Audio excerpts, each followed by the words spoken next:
Salut les amis, j'espère que vous allez bien. On est parti ce soir pour un débrief de cette journée de Liga. Le Real Madrid se déplaçait du côté de Retafe. Match compliqué les amis parce que c'était un derby, parce que cette équipe de Retafe elle est difficile à manier et parce que l'on est aussi sur un calendrier qui est très très chargé. C'était déjà le troisième match de la semaine pour les merengues alors qu'on revient de trêve internationale et le Real sera de nouveau en lice dans 3 jours en Ligue des Champions. Donc pour toutes ces raisons évidemment c'était un déplacement compliqué pour les merengues ce soir du côté du Coliseum Alfonso Pérez et ça s'est plutôt bien passé pour le Real, une victoire 1-0 grâce à un but en tout début de rencontre d'Eder Militao à la 4e minute de jeu à la suite d'un corner où Eder Militao s'est très facilement défait du marquage d'un défenseur de Retafe, corner très bien tiré par Luka Modric. Militao qui vient dévier au premier poteau et fusiller le gardien de Retafe, ça fait 1-0 et ça sera l'unique but de cette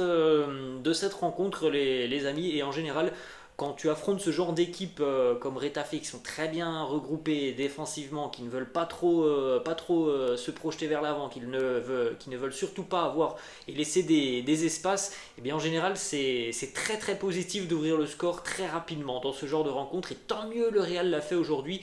Et puis on le souligne aussi les amis, hein, c'est important, mais enfin un clean sheet pour les merengues. Ça aussi c'était tout simplement l'une des volontés de Carlo Ancelotti sur cette rencontre face à Retafe, enfin obtenir un match sans encaisser de but. C'est chose faite et on peut le dire en plus de ça les amis, franchement on n'a pas beaucoup eu peur hein, ce soir dans la défense du Real, parce que cette équipe de Retafe elle a été inoffensive pendant 90 minutes. Je ne sais même pas s'ils ont une occasion du côté de Retafe. En première mi-temps, certainement à la 25e à peu près, Borja Mayoral qui est à deux doigts de pousser le ballon au fond des filets sur une frappe, me semble-t-il, une frappe du pied gauche, du latéral gauche de Retafe qui vient passer un petit peu devant tout le monde. Et donc Borja Mayoral qui est vraiment, je pense, à 5 ou 10 cm de pousser le ballon au fond des filets. C'est à mes yeux la seule occasion pour les hommes de Quique Sanchez Flores qui ont refusé d'attaquer aujourd'hui, certainement par peur de prendre des vagues du côté merengue. Bon après c'est pas notre problème, hein, si Retafe refuse d'attaquer, eh ben, c'est comme ça. En tout cas voilà, le Real s'est rendu tout de même le match assez simple aujourd'hui. C'est vrai qu'on a vu 15-20 premières minutes dans cette rencontre qui ont été de très très bonne facture hein, de la part des merengues. Et mais évidemment le rythme est tout de même redescendu par la suite. Il y a eu un début de seconde mi-temps qui a été assez intéressant où le Real aurait dû, sur une triple occasion, je pense que vous vous en souvenez de cette occasion, en tout début de seconde mi-temps, il y a eu une triple occasion pour les merengues, pleine surface de réparation. Je crois qu'on a une frappe de Rodrigo, on a une frappe de Chouameni, une frappe de Modric. Soit c'est le gardien qui la sort, soit ça a été contré par des défenseurs. Là, évidemment, ça aurait dû faire 2-0. Après, ça a été quand même assez brouillon sur la seconde mi-temps. Brouillon, on va dire, offensivement, où il n'y a pas beaucoup d'occasions franches en seconde mi-temps pour les merengues. Il y a eu quelques bonnes situations, surtout sur la première période et le tout début de seconde mi-temps.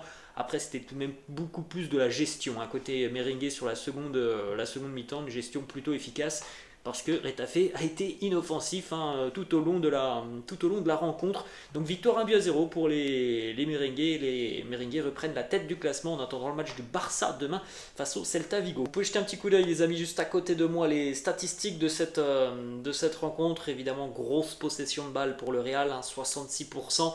Les tirs c'est 19-9 pour les merengues, 4 tirs cadrés à 2 pour le Real. Mais bon, il est vrai que cette équipe de Retafe, malgré ses 2 tirs cadrés, n'a été jamais dangereuse. Pardon. Et puis le Real, hein, vous pouvez le constater encore une fois, il y a 4 tirs cadrés, c'est un peu trop maigre hein, tout de même ce soir. Et je pense que d'ailleurs sur les 4 tirs cadrés, il y en a peut-être 2 ou 3 qui interviennent sur cette situation en tout début de seconde mi-temps. Ensuite, on va évidemment regarder un petit peu les amis, les joueurs merengues qui ont donc affronté cette équipe de Retafe. Donc on retrouvait André Lunin dans les buts, Militao, Rudiger en charnière, David Alaba côté gauche, Dani Carvajal côté droite, Chouameni Camavinga, Modric au milieu de terrain, Vinicius à gauche. Rodrigo en numéro 9 et Fede Valverde à droite. Pour André Lunin, les amis, c'est très satisfaisant. On en avait parlé en milieu de semaine de cette stat. Il n'avait jamais conservé un clean sheet avec le Real, donc le clean sheet arrive. Et on va pas se mentir, les amis, ça a été un match plutôt tranquille pour Lunin.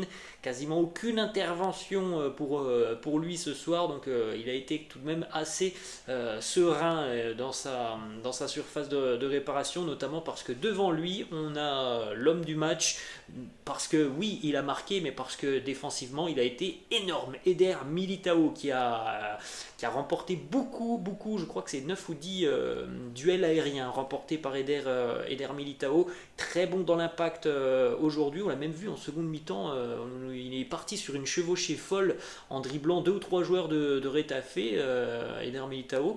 Donc vraiment le patron aujourd'hui côté merengue. Rudiger me paraît toujours un ton en dessous depuis le début de saison, peu importe avec qui il est aligné. Antonio Rudiger me paraît toujours un ton en dessous, même si c'est un match globalement très, très solide de l'arrière-garde madrilène. On doit bien le dire les amis, quand même le patron c'est Eder Militao ce soir. Oui, en plus de ça, il y a ce but importantissime, mais dans l'aspect défensif, Militao a été énorme et a, je pense, fait beaucoup de mal aux attaquants de Retafe, notamment Ines Unal, qui sur certains contacts a volé à 2-3 mètres avec Eder Militao. Dani Carvajal a été assez actif sur son côté tout au long de cette rencontre, avec évidemment souvent en plus de ça le travail de Fede Valverde, notamment en première mi-temps, énormément même de replis de Fede Valverde. Donc pour Dani Carvajal c'était vraiment beaucoup plus simple, parce que des fois Dani Carvajal il repassait plein axe, et donc on avait Fede qui revenait quasiment en tant que latéral. Et c'est vrai que pour Dani Carvajal c'est une assurance d'avoir l'option Fede qui est toujours là en cas de pépin. Grosse activité pour Carvajal, et un match quand même plutôt simple, tellement cette équipe de Retafe a été inoffensive.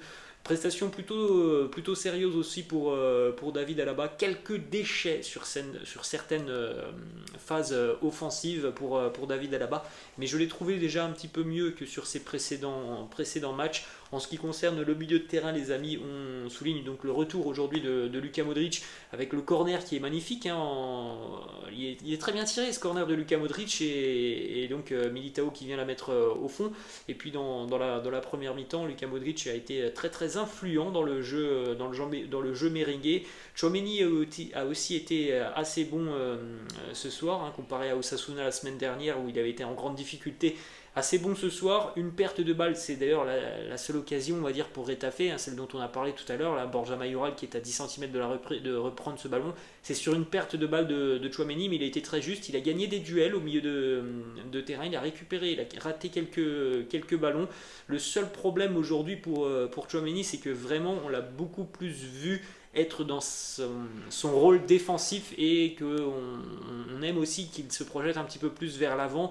Et il est vrai que quand on n'a pas Toni Kroos notamment à côté d'Aurélien Tchouaméni, il est beaucoup plus tout de même cantonné à son rôle de milieu défensif, et on le voit quand même moins se projeter vers l'avant. Donc on n'a pas vu beaucoup d'influence dans le jeu offensif du Real de la part de Tchouaméni. Camavinga fait un match franchement qui est assez neutre, je trouve. C'est pas un mauvais match, très loin de là, mais c'est pas un match très bon d'Eduardo Camavinga. C'est neutre, on a l'impression, franchement les amis, parce qu'il était titulaire, on va en revenir toujours au même point, mais on a l'impression qu'il est bridé quand il est titulaire, Eduardo Camavinga, et ça c'est vrai que c'est un peu dommage. On attend qu'il se lâche un peu plus quand il est titulaire. Il doit prendre un petit peu plus de responsabilité, il doit prendre un petit peu plus de ballons, percuter un petit peu plus, et c'est vrai que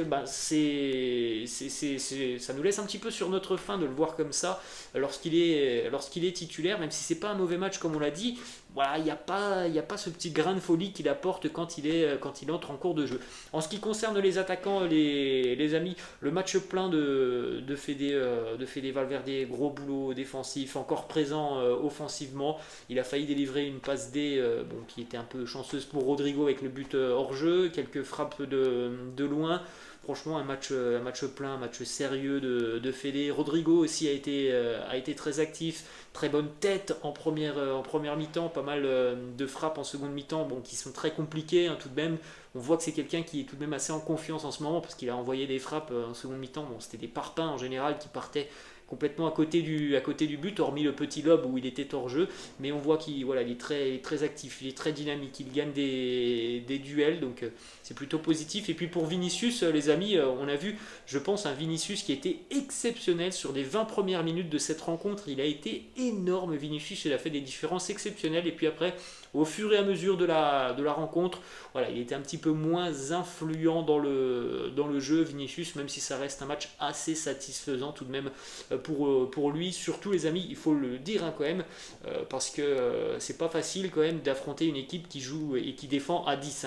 Parce que autant Osasuna la semaine dernière avait tout de même tenté de se projeter vers l'avant, là franchement Retafe, on avait l'impression qu'il voulait surtout ne pas perdre ce match par 3 ou 4 buts d'écart. Donc difficile d'affronter ce genre d'équipe qui sont mais vraiment très bien regroupées défensivement. Il y avait quasiment des lignes des fois du côté de Retafe qui étaient une ligne de 5 défenseurs et on avait 4 milieux et un attaquant ou un 5-3-2. Très compliqué de trouver des espaces face à ce genre d'équipe. Donc au final, je pense qu'il faut se satisfaire de ces 3 points et de la manière acquise par ces 3 points avec une pleine maîtrise, même si il est évident qu'on aurait aimé un petit peu plus de folie offensivement. En tout cas, le match a été maîtrisé de la première à la 90e par les Merengues. Voilà les amis, la fin de cette vidéo. J'espère que ça vous a plu. N'hésitez pas, comme d'habitude, à lâcher un petit pouce bleu. N'hésitez pas non plus les amis à vous abonner à la chaîne. Je vous laisse. Je vous dis à la prochaine. Ciao.